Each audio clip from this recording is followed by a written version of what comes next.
personality, you know why you're different from your competition. Let's gear towards your audience a little bit more. How do you find your audience in the first place?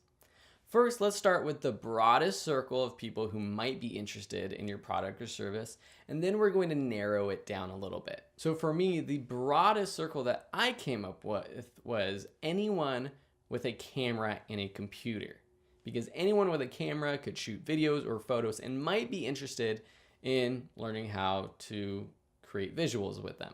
But that's a pretty broad circle. That is billions of people around the world, and that's great to have that big of an audience, but sometimes it's harder to sell your product if your audience is so big.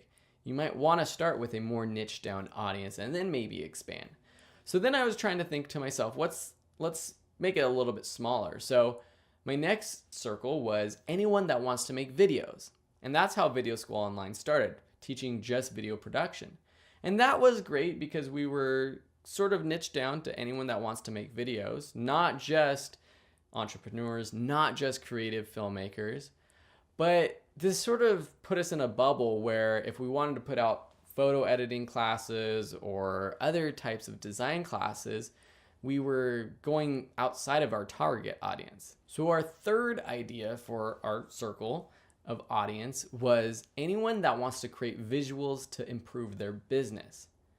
And the reason why we chose that was because, yes, while we will help people who just want to do it for fun, the people who were buying courses from us were mostly people who wanted to learn a skill to improve their career or to use it for their own business, to learn how to make videos for their own business, or maybe to start a YouTube channel as a side hustle, or start a photography business as a side hustle or a full-time business, but not just people who were doing it as a hobby. And we have found that gearing our content marketing and our advertising to that type of person has really succeeded. A really important thing to look at is what are the pain points that this customer is feeling?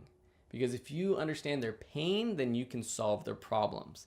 And if you can do that, you could sell your solution to them. The first pain point that I found our target audience had was that the pro tools that we're teaching, like Adobe Photoshop, Adobe Premiere Pro, Adobe After Effects, they're confusing, especially for beginners. They're intimidating to even start. And I know that because I was that type of customer. I remember opening up Adobe After Effects multiple times and closing it because I was like, no way, I'm not gonna do that right now. I don't have time to learn how to do this. And so that's one of the pain points. The second pain point is that knowing how to use the tool is not the only problem. Knowing how to use it properly is a big, major problem still. And that's something we're continuing to try to solve that problem, because we can teach how to use Photoshop, but how do we teach someone how to create a beautiful graphic or to create a graphic that sells a product? And then a third problem, which is kind of separate but more geared towards the entrepreneur, the business that we're targeting, is that they don't have money to outsource this. A lot of companies will just outsource and hire someone to create graphics for them or to create videos for them. But there is a huge market of people who are either solopreneurs, people working on their businesses on their own, side hustlers, or small companies that might need to do it themselves, at least for the time being, and they don't have money to hire out. So we want to teach them the easiest and the quickest way so that they can do it but get back to their own business as quickly as possible. Next, understand, where does your audience live? We live in the modern internet age, so in terms of places, we're talking about places on the internet most times.